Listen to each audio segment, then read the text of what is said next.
At first, it's just the voice. Not even the words, just the tone. Slightly too sharp for the space. People at the bar turn instinctively, but it's the wrong kind of glance. Curious, not alarmed.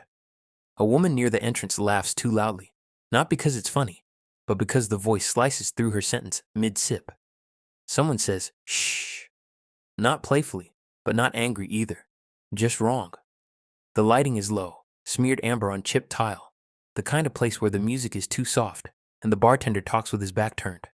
Nobody looks straight at them yet. It's the guy in the corner booth who shifts first, angling his phone upward, screen dimmed, pretending to scroll. The name lands sideways, not confirmed, not declared, just muttered from one table to the next, like a guess someone shouldn't have made. Is that JV? Then again, louder, behind a raised glass. No, like JV? The syllables hit the air unprepared. No phone is raised high, no one dares flash, but the air gets thinner. The man with him, thinner frame, wide hoodie, doesn't speak, glances toward the bar exit. Not a bodyguard, not famous, not in control. You can't just say that, JV says, louder now, voice frayed. It's not about what he said, it's about the volume. It doesn't match the walls. A woman drops her earring while leaning in to whisper. Nobody helps her pick it up. The bartender stops wiping the counter. The door doesn't open, but people look toward it anyway. Not because they want to leave, because they want someone else to. Someone finally moves, not to intervene, not to escalate, just to create space. A stool scrapes back, too fast, catching on someone's coat. The person standing doesn't even look at JV, just turns sideways, hands still on their drink, eyes flicking toward the ceiling like that will neutralize the moment. JV's sentence keeps going. It doesn't matter what it is now. The volume is wrong. The cadence is wrong. The booth behind them is half turned, pretending to keep talking, while everyone's necks are angled in the same direction. Someone mutters, stop, but it's not clear who they mean. The guy in the hoodie leans in, says something directly into JV's ear, but it doesn't land. JV pulls back, shakes his head. Not aggressive, just too open. The distance between his chair and the rest of the room is now visible. He's not tucked into the space anymore. He's placed there, like a mistake. A drink is cleared too loudly at the bar. A phone vibrates against the counter. One of the waitresses bends down to pick up the fallen earring, not because it matters, but because doing something with her hands feels safer. At the far end, someone giggles, and then immediately covers their mouth. The word barred surfaces, muttered, distorted, repeated. Not official, not enforced, just whispered like it's already true. Someone near the door holds up a phone, not recording. Just screen on, idle, but turned toward the table now. The bartender doesn't say anything. He just tilts his chin. That small, casual motion that doesn't look like authority until it's mirrored by two others standing nearby. The hoodie guy's eyes close, like a silent wince. JV still hasn't moved. His hand is on the rim of his glass, but the glass is empty. And nobody knows what happens if he stands up. He does. And it's the wrong movement. Not because it's fast or slow, but because it gives the room a reason. Chairs shift, not away, but slightly. The kind of movement that signals you've noticed something too real to ignore. The air tightens. JV's voice isn't loud anymore, but it's clear. And that's worse. I'm not leaving, he says. Not shouted, stated, like an answer to a question no one asked aloud. A man by the wall laughs, dry, nervous, too quick. His friend elbows him without turning. The girl near the bar finally raises her phone. This time, it's not subtle. It's up. The screen glows against her face. No flash, no zoom. But it's not hidden. Someone says dude, sharp. The word hits JV's shoulder like a physical thing. Not meant to hurt, meant to move. The hoodie guy tugs his sleeve. Low, nearly invisible, but JV's arm doesn't follow. He's standing wrong. Not aggressive, just wrong. Like someone trying to occupy a role the room refuses to give him. The bartender's voice comes from behind the shelf. Not loud, not asking. Just, you should go. No name, no threat. Just enough for everyone to hear. It lands like a verdict. The girl lowers her phone, but doesn't lock the screen. A table near the back starts whispering fast, stumbling over syllables. Are you? No. But that's... Another laugh, this one closer, thinner. Someone knocks over a bottle. JV turns his head, not toward the sound, but toward the mirror behind the bar. There's no reflection from this angle, just a wash of light and shapes, and the blurred possibility of himself. The hoodie guy finally steps forward, arm tight across his chest like it's holding him in. JV doesn't follow. He blinks once, slow. Not confused, just unwilling. And behind him, someone finally speaks loud enough to puncture the entire scene. Why is he even here? Not shouted, just loud enough to collapse the question into the room. The question doesn't echo. It spreads. It doesn't matter who said it. Everyone hears it like they were already thinking it, and now it's out in the air, irreversible. Why is he even here?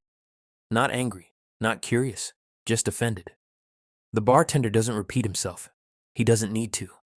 His hands are still, drawing the same glass he was holding minutes ago, but his shoulders are squared now. The girl with the phone hasn't lowered it all the way. She's angled the screen toward herself, pretending not to record, but the lens is still aimed.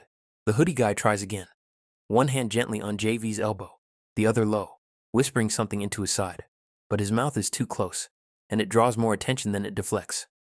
The crowd's watching him now too. Who is he? Why is he with him? Is this planned? Are they together? Does he know what this place is? And it is this place that's beginning to change shape. Not a bar anymore. Not for them. For them, it's turned into something hotter, smaller, more exposed. The booth that once held them now looks staged, lit wrong, too central. The posters on the walls, old, faded, badly laminated, suggestive in ways that didn't register until now, seem to pull forward. A framed image, askew, behind JV's back, shows a pose that's hard to ignore. No one looked at it before. Now everyone does. A woman near the bathroom catches sight of it, looks down immediately, then turns her whole body away, like she's never been here before. The word gross passes her lips before she can stop it. JV hears it. His expression doesn't shift, but his jaw sets slightly, like he's biting down on something invisible. Someone behind him whispers. He has no idea. Another. No, he knows. That's the point. A man by the bar leans forward, hand half covering his mouth as he speaks to a friend, but his eyes stay locked on JV. The hoodie guy tries again, this time, his hand more urgent, now gripping the edge of JV's shirt. JV steps sideways, not away, just off, just wrong. His movement brushes too close to the table beside him. A glass tips. The liquid spills, not dramatically, not shattering, just enough to wet the table and make the woman sitting there freeze with her arms lifted, mid-air, like a still frame. Her friend hisses. Don't move. Not because of the drink, because JV is too close now. The air goes rigid. Someone near the door takes a step forward. Not staff, just a guy in a denim jacket, drunk maybe, or just emboldened. Bro, he says. It hangs there. JV doesn't answer. The guy keeps going. You're like messing up the whole room, man. Not loud, not aggressive, just too honest. And that's when it breaks. A laugh, high, clipped, mocking, from the back corner. Imagine thinking this was a safe place to show up. The hoodie guy turns sharply. Shut up, he snaps. First time his voice is audible. That's a mistake. The girl with the phone lifts it higher. Now it's obvious. She's recording. JV sees it. Everyone sees that he sees it. No one stops her. And somewhere in the back, whether it's staff or a regular or someone who's just decided it's time, a voice calls out. They need to go. Not he. They. Plural. That's the moment the room tips. Not because someone yells, not because anything explodes, just because the social fabric finally tears. And there's no way to pretend it didn't. He doesn't speak. That's what makes it worse. JV doesn't raise his voice, doesn't make a scene, doesn't argue or demand or explain. He just stands there, framed by too many eyes, framed by a context that won't release him. The silence isn't full. It's cracked open by breath, movement, murmurs that refuse to die down. A girl at the edge of the room whispers into her phone, no longer hiding that she's texting someone. He's still not gone. The word he is a blade now. Not they, not them, just him. Singular. As if even the presence of the hoodie guy has receded into static. The door hasn't opened. That's the new tension. Nobody moves until the door opens. But JV doesn't move either. His body isn't defiant. It's slow, heavy, resisting every signal the room keeps throwing at him.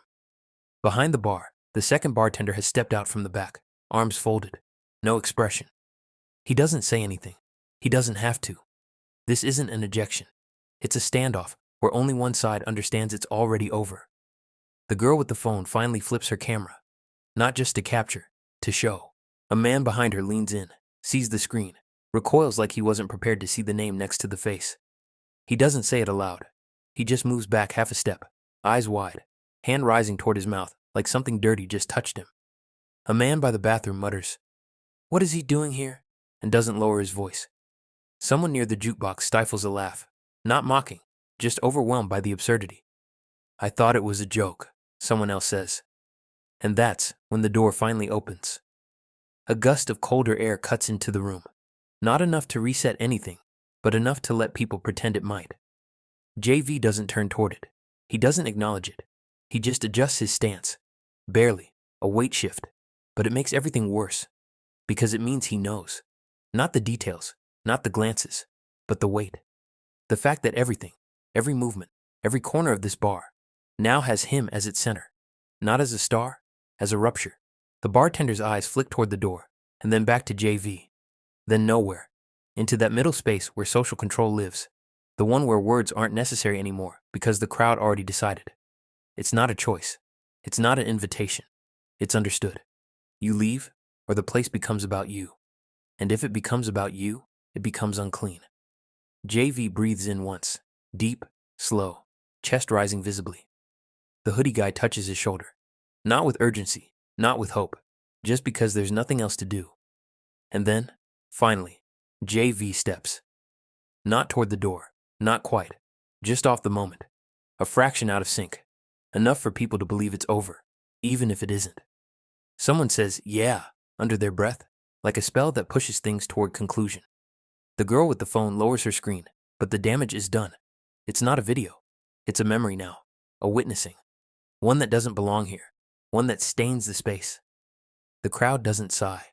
It doesn't relax. It doesn't release. It just resets. Badly. As JV walks toward the door, not looking at anyone, not saying a word, not escorted, not dragged, just leaving, a man near the wall says, too loud, "That should have never happened." And it doesn't even matter what that means. The door closes behind them. The bar doesn't cheer. The music doesn't resume. A glass is poured. Someone lights a cigarette they weren't going to. The girl with the phone replays the clip, not for herself, but for the girl next to her. And all she says is, "That's really him." But it's not a question. Not really. It's disbelief trying to become gossip. The atmosphere doesn't return to normal. It rebuilds, clumsier now. Like a room with a crack in the mirror that no one mentions, but everyone keeps catching in the corner of their eye.